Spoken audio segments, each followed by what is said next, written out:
श्री शिवाय नमस्तुभ्यं भक्तों। जय श्री कृष्णा। स्वागत है आपका हमारे YouTube चैनल प्रियंका शास्त्र ज्ञान में। भगवान भोलेनाथ की कृपा हम सब पर सदैव बनी रहे। भक्तों, आज के वीडियो में आप सुनेंगे द्वादश ज्योतिर्लिंग श्रोतम। द्वादश ज्योतिर्लिंग श्रोतम का पाठ श्रवण करने से द्वादश ज्योतिर्लिंग के दर्शन का फल प्राप्त होता है। भक्तों, श्री मच्छंगाचार्य द्वारा रचित द्वादश ज्योतिर्लिंग श्रोतम अर्थात द्वादश ज्योतिर्लिंग स्रोत में भगवान भोलेनाथ के सभी ज्योतिर्लिंगों के स्थान और उनकी महिमा का वर्णन पढ़ने या सुनने से, इस स्रोत का पाठ करने से या इस स्रोत को सुनने मात्र से भक्तों को कभी भी मृत्यु का भय नहीं सताता। वह अकाल मौत नहीं मरते, उन्हें लंबी आयु प्राप्ति का वरदान प्राप्त होता है। वह लंबी आयु प्राप्त करके सभी तरह के सुखों को भोगते हैं। यह एक प्रामाणिक और चमत्कारिक स्रोत है। भक्तों, जिस प्रकार 12 ज्योतिर्लिंग के दर्शन, पूजन, आराधना से भक्तों के जन्म जन्मांतर के सारे पाप समाप्त हो जाते हैं, उसी प्रकार इस स्रोत के पाठ करने से, इस स्रोत को सुनने से भक्त भगवान शिव की कृपा के पात्र बनते हैं। भक्तों, आप इस स्रोत को अपने मोबाइल में चलाकर इसका नियमित श्रवण कर सकते हैं। भक्तों, नियमित श्रवण करने मात्र से भगवान भोलेनाथ की कृपा प्राप्त होती है। ध्यान से सुने भक्तों, इस द्वादश ज्योतिर्लिंग स्रोत को। वीडियो में आगे बढ़ने से पहले कमेंट बॉक्स में महादेव का जयकारा अवश्य लगाएं। हर हर महादेव, जय श्री कृष्णा अवश्य लिखें। ध्यान से सुने भक्तों, द्वादश ज्योतिर्लिंग श्रोतम। 12 ज्योतिर्लिंग के भव्य दर्शन की महिमा। भक्तों, इन 12 ज्योतिर्लिंगों के नाम स्मरण करने मात्र से व्यक्ति के 7 जन्मों के पापों का नाम नाश हो जाता है। भगवान भोलेनाथ परात्पर पर ब्रह्म हैं। इनका देव स्वरूप सभी के लिए वंदनीय है। शिव महापुराण के अनुसार सभी प्राणियों के कल्याण के लिए भगवान भोलेनाथ लिंग स्वरूप में विविध तीर्थों में निवास करते हैं। पृथ्वी पर भक्तों, इस समय शिवलिंगों की संख्या असंख्य है, परंतु इन सभी शिवलिंगों में द्वादश ज्योतिर्लिंग की महत्वपूर्ण प्रधानता है। शिव महापुराण में इन ज्योतिर्लिंगों के स्थान निर्देश के साथ साथ यह भी वर्णन मिलता है, जो भक्त इन 12 ज्योतिर्लिंगों के नामों का स्मरण करते हैं, इन नामों को सुनते हैं या इनका जाप करते हैं, उनके 7 जन्मों के पापों का विनाश हो जाता है और इस जन्म में संपूर्ण सुख प्राप्त करते हैं। भक्तों, मैंने इस वीडियो में 12 ज्योतिर्लिंगों की महिमा का वर्णन करने का प्रयास किया है। वीडियो में आगे बढ़ने से पहले कमेंट बॉक्स में महादेव का जयकारा अवश्य लगाएं। कमेंट बॉक्स में पूर्ण श्रद्धा भक्ति के साथ हर हर महादेव, जय श्री कृष्णा अवश्य लिखें। चैनल पर पहली बार विजिट हुए, पहली बार मेरी आवाज़ सुन रहे तो चैनल को सब्सक्राइब करके बेल आइकन अवश्य दबाएं। इससे हमारे वीडियो की नोटिफिकेशन आप तक पहुंचती रहे और आपको नई नई जानकारी मिलती रहे। भक्तों, शिव ही सत्य है, शिव ही सुंदर, सारी सृष्टि शिव के अंदर। शिव ही मोह है, शिव ही माया, जिसने शिव को जपा उसने शिव को पाया। देवादिदेव महादेव की कृपा से भक्तों, यह सृष्टि चलायमान है। पूर्ण श्रद्धा भक्ति के साथ सुने 12 ज्योतिर्लिंगों की महिमा। भक्तों, 12 ज्योतिर्लिंगों के नाम स्मरण करने का भी विशेष महत्व है। मैंने इस वीडियो में द्वादश ज्योतिर्लिंगों की कथा का भी वर्णन किया है। आप इन द्वादश ज्योतिर्लिंग का नाम स्मरण नहीं कर पाते तो आप इन्हें अपने मोबाइल में चलाकर भी पूर्ण श्रद्धा भक्ति के साथ सुन सकते हैं। पूर्ण श्रद्धा भक्ति के साथ इन 12 ज्योतिर्लिंगों की कथा श्रवण करने का भी विशेष पुण्य फल प्राप्त होता है। यदि आप अपने घर में मोबाइल में चलाकर भी 12 ज्योतिर्लिंग की कथा श्रवण करते हैं तो भगवान भोलेनाथ की कृपा आपके घर पर सदैव बरसती रहेगी। ध्यान से सुने भक्तों, भगवान सोमनाथ का ज्योतिर्लिंग गर्भगृह के नीचे एक गुफा में स्थित है, जिसमें निरंतर दीप प्रज्वलित रहता है। महाभारत, श्रीमद् भागवत, स्कंद पुराण आदि ग्रंथों में इसकी महिमा का वर्णन मिलता है। 12 ज्योतिर्लिंग स्वरूप भगवान भोलेनाथ के दर्शन इस प्रकार किए जा सकते हैं। भगवान सोमनाथ प्रभास क्षेत्र में स्थित भगवान सोमनाथ अपने दिव्य स्वरूप में काठियावाड़ प्रदेश में श्री प्रभास क्षेत्र में विराजते हैं। पुराणों के अनुसार कथा इस प्रकार है। दक्ष प्रजापति ने अपनी 27 कन्याओं का विवाह चंद्रमा के साथ किया था, परंतु चंद्रमा रोहिणी के प्रति विशेष अनुराग रखते थे। इससे दक्ष की अन्य कन्याएं अत्यंत दुखी रहती थी। दक्ष ने चंद्रमा को क्षय रोग होने का श्राप दे दिया। चंद्रमा के क्षयग्रस्त हो जाने पर संपूर्ण संसार में हाहाकार मच गया। सभी देवता इस समस्या के समाधान हेतु प्रजापति ब्रह्मा के पास पहुँचे। ब्रह्मा जी ने कहा, चंद्रमा सभी देवताओं के सहित महामृत्युंजय भगवान सोमनाथ की शरण में जाएं। भगवान सोमनाथ की आराधना करके उन्हें प्रसन्न करें। भगवान भोलेनाथ के प्रसन्न होने पर चंद्रमा को रोग से मुक्ति सहजता से ही मिल जाएगी। सभी देवताओं ने चंद्रमा के साथ प्रार्थना करके महामृत्युंजय भगवान भोलेनाथ को प्रसन्न किया। भगवान भोलेनाथ को प्रसन्न करके चंद्रमा ने अमृत का आशीर्वाद प्राप्त किया। भक्तों, पूर्ण रूप से क्षीण हो जाने के बाद भी भगवान भोलेनाथ ने चंद्रमा को अमृत का आशीर्वाद प्रदान किया और चंद्रमा की क्षय रोग से मुक्ति हो गई। सभी देवताओं ने चंद्रमा की प्रार्थना की। भगवान आशुतोष सभी देवताओं ने चंद्रमा सहित भगवान आशुतोष से प्रार्थना की। भगवान आशुतोष भवानी सहित इस क्षेत्र में ज्योतिर्लिंग स्वरूप में सदा के लिए निवास करने लगे। भगवान भोलेनाथ का दूसरा स्वरूप भगवान मल्लिकार्जुन श्रीशैल क्षेत्र मद्रास, श्री मल्लिकार्जुन मद्रास प्रांत के कृष्णा जिले में कृष्णा नदी के तट पर श्रीशैल पर्वत पर स्थित हैं। महाभारत, शिव महापुराण, पद्म पुराण आदि ग्रंथों में इसकी विशेष महिमा का वर्णन मिलता है। इनकी स्थापना, उत्पत्ति आदि के विषय में कई आख्यान प्रचलित हैं। पुराणों के अनुसार कथा, एक बार श्री गणपति एवं भगवान कार्तिकेय जी दोनों भाई विवाह के लिए लड़ने लगे। दोनों ही अपने अपने प्रथम विवाह के पक्षधर थे। तब भगवान भोलेनाथ ने यह निर्णय दिया कि जो पृथ्वी की प्रथम परिक्रमा पहले कर डालेगा उसी का प्रथम विवाह होगा। यह सुनकर कार्तिकेय मयूर पर सवार हो दौड़ पड़े। इधर भगवान गणपति जी माता पिता भगवान भोलेनाथ माता पार्वती की 7 परिक्रमा करके सबसे पहले परिक्रमा करने के अधिकारी बने।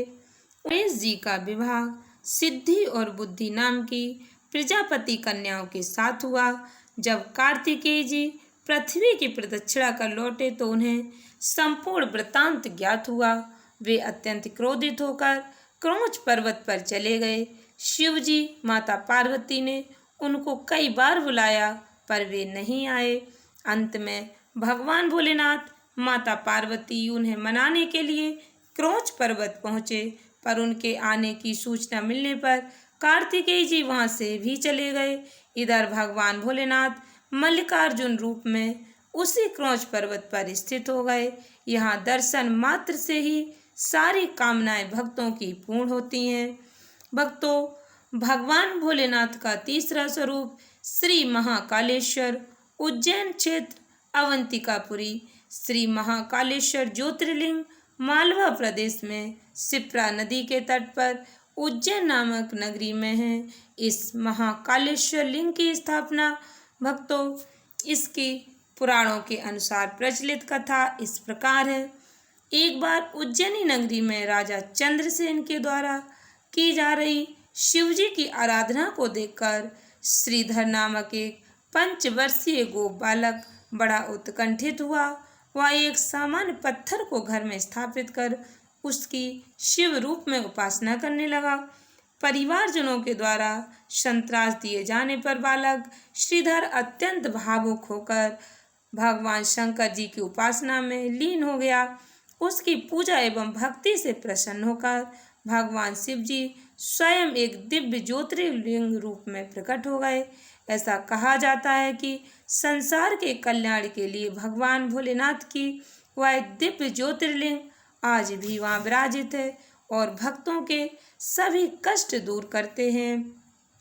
श्री ओमकारेश्वर अमलेश्वर भगवान शिव जी का यह परम पवित्र विग्रह मालवा प्रांत में नर्मदा तट नदी के तट पर स्थित है। यही मानधाता पर्वत के ऊपर भगवान भोलेनाथ ओमकारेश्वर रूप में विद्यमान है। शिव महापुराण में श्री ओमकारेश्वर दर्शन का अत्यंत महत्व है। भक्तों, पौराणिक कथा के अनुसार प्रसिद्ध सूर्यवंशी राजा मानधाता ने, जिनके पुत्र अम्बरीक और मुचुकुंद दोनों प्रसिद्ध भगवत भक्त हो गए, तो जो स्वयं बड़े तपस्वी और यज्ञों के कर्ता थे, इस स्थान पर घोर तपस्या करके भगवान भोलेनाथ को प्रसन्न किया था। इसी से इस पर्वत का नाम मानधाता पड़ गया। मंदिर में प्रवेश करने के पूर्व डोन कोठरियों में से होकर जाना पड़ता है। भीतर अंधेरा होने के कारण सदैव दीप प्रज्वलित रहता है। ओमकारेश्वर लिंग भक्तों, यह एक प्राकृतिक रूप में है। इसके चारों ओर सदैव जल भरा रहता है। इस लिंग की एक यह विशेषता भी है कि मंदिर के गुंबज के नीचे नहीं है, शिखर पर भगवान शिव जी की प्रतिमा विराजित है। पर्वत से आवृत यह मंदिर साक्षात ओमकार स्वरूप में ही दिखाई देता है। भक्तों, कार्तिक पूर्णिमा पर यहाँ बड़ा भारी मेला लगता है। श्री केदारनाथ श्री केदारेश्वर भक्तों, भगवान भोलेनाथ का 5वां स्वरूप भगवान आशुतोष केदारनाथ रूप में उत्तराखंड में पर्वतराज हिमालय के केदार नामक श्रीलिंग में विद्यमान है। शास्त्रों में केदारेश्वर सहित नर नारायण मूर्ति दर्शन का फल प्राप्त होता है। भक्तों, नर नारायण मूर्ति दर्शन से समस्त पापों का विनाश हो जाता है। भक्तों की सभी मनोकामनाएं पूर्ण होती हैं। भक्तों, यहाँ दर्शन करने से भक्तों की मनोकामनाएं अवश्य पूर्ण होती हैं। यह एक अचूक उपाय है। यहाँ की पौराणिक कथा इस प्रकार है। हिमालय के केदार श्रीलिंग पर विष्णु भगवान के अवतार महातपस्वी श्री नर एवं नारायण तपस्या किया करते थे। उनकी आराधना से प्रसन्न होकर भगवान भोलेनाथ प्रकट हुए और उनकी प्रार्थना के अनुसार ज्योतिर्लिंग रूप में सदा वास करने लगे। सदा वास करने का उन्हें वरदान प्रदान किया। सतयुग में उपमन्यु जी ने यहाँ भगवान भोलेनाथ का सानिध्य बताया। इनके दर्शन से दुर्लभ कार्य भी क्षण भर में हो जाते हैं। भक्तों, वर्षों से जो कार्य आपके पूर्ण नहीं हुए, यहाँ दर्शन करने मात्र से आपकी मनोकामना अवश्य पूर्ण होगी। भगवान भोलेनाथ का 6वां ज्योतिर्लिंग श्री भीमशंकर सह्याद्री मुंबई में स्थित। भगवान भीमशंकर मुंबई से पूर्व में भक्तों उत्तर भीमा नदी के तट पर स्थित सह्याद्री पर विराजते हैं। यहाँ से भीमा नदी निकलती है। मूर्ति से थोड़ा थोड़ा जल गिरता रहता मंदिर के पास 2 कुंड हैं। यहाँ की पौराणिक कथा, जिस समय भगवान भोलेनाथ ने त्रिपुरासुर का वध करके इस स्थान पर विश्राम किया, उस समय अवध का भीमक नामक एक शूरवंशीय राजा तपस्या करता था। भगवान शंकर जी ने प्रसन्न होकर उसे दर्शन दिया। तभी से वह दिव्य एवं अलौकिक ज्योतिर्लिंग भीम शंकर के नाम से प्रसिद्ध हो गया। भक्तों, भगवान भोलेनाथ का 7वां ज्योतिर्लिंग श्री विश्वेश्वर काशी, श्री विश्वेश्वर ज्योतिर्लिंग वाराणसी में श्री विश्वनाथ नाम से विराजमान है। भक्तों, इस पवित्र नगरी की बड़ी महिमा है। भगवान भोलेनाथ काशी में विराजमान है। काशी नगरी भगवान भोलेनाथ ने स्वयं बसाई थी। इस नगरी की महिमा अनंत है। यहाँ की पौराणिक कथा कहते हैं, प्रलय काल में इस नगरी का लोप नहीं होता। उस समय भगवान शंकर जी इसे अपने त्रिशूल पर धारण कर लेते हैं और सृष्टि काल में से नीचे उतार देते हैं। धर्म ग्रंथों में भगवान विश्वेश्वर की अपार महिमा गाई है। कहा जाता है, इस मंदिर की स्थापना तथा पुनः स्थापना भगवान भोलेनाथ के अवतार भगवान आदि शंकराचार्य ने स्वयं अपने कर कमलों से की थी। भक्तों, भगवान भोलेनाथ के श्री त्र्यंबकेश्वर स्वरूप नासिक में विराजमान यह ज्योतिर्लिंग मुंबई प्रांत के नासिक जिले में पंचवटी से लगभग 18 मील की दूरी पर है। गोदावरी नदी के उद्गम स्थान के समीप त्र्यंबकेश्वर भगवान की महिमा अनंत है। भक्तों, यहाँ की पौराणिक कथा इस प्रकार है। गौतम ऋषि एवं गोदावरी नदी की प्रार्थना पर भगवान भोलेनाथ ने इस स्थान पर वास करने की कृपा की। वे त्र्यंबकेश्वर नाम से यहाँ विख्यात हुए। मंदिर के अंदर एक छोटे से गड्ढे में 3 छोटे छोटे लिंग हैं, जो ब्रह्मा, विष्णु और शिव जी हैं। इन तीनों देवों के प्रतीक माने जाते हैं। शिव पुराण के अनुसार त्र्यंबकेश्वर का दर्शन एवं पूजन करने वालों को इस लोक में तथा परलोक में सदा आनंद प्राप्त होता है। जिन भक्तों पर काल सर्प दोष होता है, वह जब यहाँ पर आते हैं त्र्यंबकेश्वर में, तो उन्हें काल सर्प दोष से मुक्ति मिल जाती है। श्री वैद्यनाथ स्वरूप भक्तों, भगवान भोलेनाथ का यह स्वरूप श्री वैद्यनाथेश्वर वैद्यनाथ धाम में विराजते हैं। धर्म ग्रंथों के अनुसार यह वैद्यनाथ ज्योतिर्लिंग महान फलों को देने वाला है। भगवान आशुतोष की यह लिंग मूर्ति 11 अंगुल ऊंची है। आज भी उस पर रावण के अंगूठे का चिन्ह विराजमान है। वैद्यनाथ धाम की पौराणिक कथा इस प्रकार है। इस लिंग की स्थापना के विषय में अत्यंत ही सुंदर कथा आती है। इसके अनुसार एक बार राक्षस राज रावण ने हिमालय पर जाकर भगवान भोलेनाथ की प्रसन्नता के लिए तपस्या की और अपने सिर काट काट कर शिव जी के चरणों में चढ़ाने शुरू कर दिए। एक एक करके 9 सिर चढ़ा दिए और 10वां सिर भी काटने ही वाला था कि शिव जी ने प्रसन्न होकर रावण को 10 सिर दे दिए। भगवान शिव जी ने वरदान मांगने को कहा। रावण ने उस दिव्य लिंग को लंका ले जाकर स्थापित करने की आज्ञा मांगी। शिव जी ने आज्ञा दी और कहा, यदि मार्ग में से कहीं रख दिया तो यह वहीं स्थापित हो जाएगा। रावण शिवलिंग लेकर चला, पर मार्ग में लघु शंकर निवृत्ति की आवश्यकता हुई। वह उस लिंग को एक गोप कुमार के हाथ में देकर लघु शंकर निवृत्ति के लिए चला गया। इधर गोप कुमार ने उसे बहुत अधिक भारी अनुभव कर भूमि पर रख दिया। बस फिर क्या था, लौटने पर रावण पूरी शक्ति लगाकर भी उसे उठा न सका और निराश होकर मूर्ति पर अपना अंगूठा गड़ाकर लंका चला गया। इधर ब्रह्मा, विष्णु आदि देवताओं ने आकर उस शिवलिंग की दिव्य पूजा की। तभी से भगवान शिव जी वैद्यनाथ में रावणेश्वर रूप में स्थित हैं। भक्तों, श्री नागेश्वर द्वारकानाथ श्री नागेश्वर ज्योतिर्लिंग भगवान का यह स्थान गोमती द्वारका से भक्तों 12-13 मील पूर्वोत्तर के मार्ग में है। वर्तमान में यह गुजरात के बड़ौदा क्षेत्र में गोमती द्वारका के समीप है।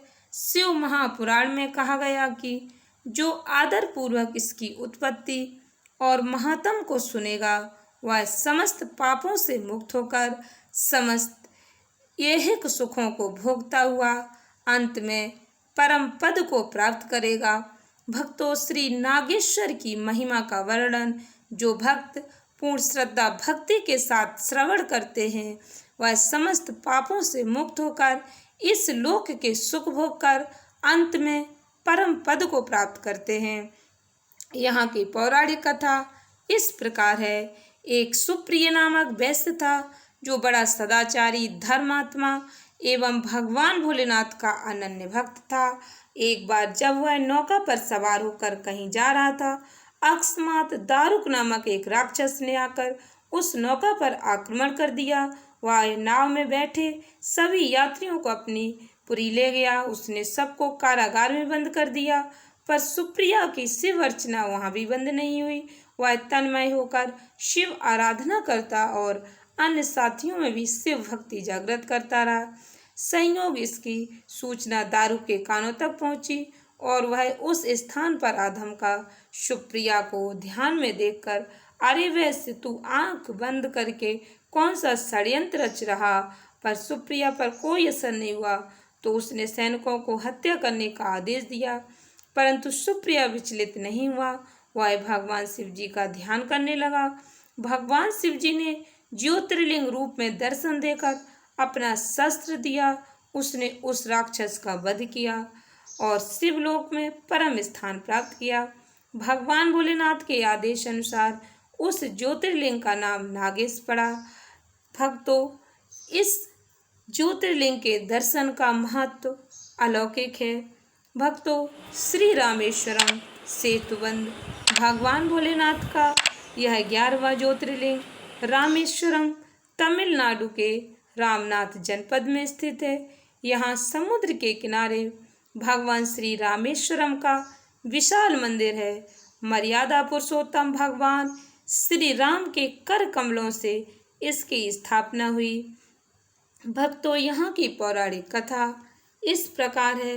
लंका पर चढ़ाई करने के लिए जाते समय जब भगवान श्री राम उन्हें समुद्र तट पर बालू के शिवलिंग बनाकर उनकी पूजा अर्चना की और रावण पर विजय प्राप्ति का आशीर्वाद मांगा, तो भगवान भोलेनाथ ने प्रभु श्री राम को रावण पर विजय का आशीर्वाद प्रदान किया। उन्होंने पृथ्वीवासियों के हित के लिए ज्योतिर्लिंग रूप में सदा के लिए वहीं वास करने की भगवान श्री राम की प्रार्थना स्वीकार कर ली। भक्तों, श्री घुश्मेश्वर ज्योतिर्लिंग देवगिरी श्री घुश्मेश्वर ज्योतिर्लिंग अत्यंत प्राचीन है। इनकी महिमा अनंत है। भक्तों, यह ज्योतिर्लिंग महाराष्ट्र प्रांत में दौलताबाद स्टेशन से दूर बैरूल गांव के पास है। भक्तों, यहाँ की पौराणिक कथा दक्षिण देश में देवगिरी पर्वत के निकट सुधर्मा नामक एक ब्राह्मण रहता था। उसकी पत्नी सुदेहा अत्यंत धार्मिक एवं पतिव्रता थी। उनके कोई संतान नहीं थी। सुधर्मा ने ज्योतिषियों के कहे अनुसार सुदेहा की छोटी बहन से विवाह घुष्मा के साथ करवा दिया। इसमें सुदेहा की भी सहमति थी। घुष्मा अत्यंत शिव भक्ति थी। वह नित्य 108 पार्थिव शिवलिंग बनाकर उनका पूजन करती थी। भगवान भोलेनाथ की कृपा से घुष्मा को एक पुत्र की प्राप्ति हुई। सर्वत्र आनंद मंगल छा गया। इधर सुदेहा के मन में अपनी बहन व उसके पुत्र से ईर्ष्या की भावना होने लगी। ईर्ष्या इतनी बढ़ गई कि घुष्मा के पुत्र की हत्या के शव को ले जाकर उस सरोवर में डाल दिया उसने, जिसमें घुष्मा जाकर पार्थिव शिवलिंग को छोड़ती थी।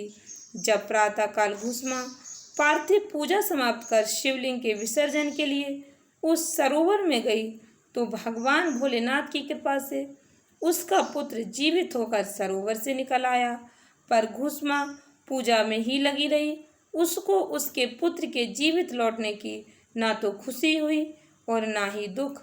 उसकी तन्मयता को देखकर भगवान आशुतोष वहीं प्रकट हो गए और घुसमा को वर मांगने को कहा। तब घुसमा ने निवेदन किया, प्रभु आप सदैव इस स्थान पर निवास करें, इससे संपूर्ण संसार का कल्याण होगा। भगवान भोलेनाथ ने एवं अस्तु कहकर दिव्य ज्योतिर्लिंग के रूप में वहाँ वास करने लगे और घुसमेश्वर नाम से प्रसिद्ध हुए। उस सरोवर का नाम भी शिवालय तब से शिवालय हो गया। शिव महापुराण के ज्ञान खंड के अनुसार घुसमेश्वर महादेव के दर्शन से सब पाप दूर हो जाते हैं और सुख समृद्धि की प्राप्ति होती है। जिस प्रकार शुक्ल पक्ष में चंद्रमा की वृद्धि होती है, उसी प्रकार भक्तों के सुख की वृद्धि होती है। इन 12 ज्योतिर्लिंग के नित्य दर्शन करने से असंभव कार्य भी बिना विघ्न के सिद्ध हो जाते हैं। भक्तों की सभी मनोकामनाएं पूर्ण होती हैं। आप इन 12 ज्योतिर्लिंग के दर्शन नहीं कर पाते, मंत्र स्मरण नहीं कर पाते, तो आपने अपने मोबाइल में चलाकर इनकी महिमा को अवश्य श्रवण करें। भक्तों, महिमा श्रवण करने का भी पुण्य फल प्राप्त होता है। इस वीडियो को अधिक से अधिक भक्तों को शेयर अवश्य करें, जिससे हमारी जानकारी अधिक से अधिक से भक्तों तक पहुंच सके और अधिक से अधिक भक्तों को इसका लाभ प्राप्त हो सके। भक्तों, ज्ञान को जितना हम अधिक लोगों तक पहुंचाते हैं, उसका भी पुण्य फल हमें प्राप्त होता है। भगवान भोलेनाथ प्रसन्न होते हैं। आशा करती हूँ वीडियो अच्छी लगी होगी, उपयोगी लगी हो तो वीडियो को लाइक शेयर अवश्य करें, चैनल को सब्सक्राइब करें। धन्यवाद भक्तों। श्री शिवाय नमस्तुभ्यम।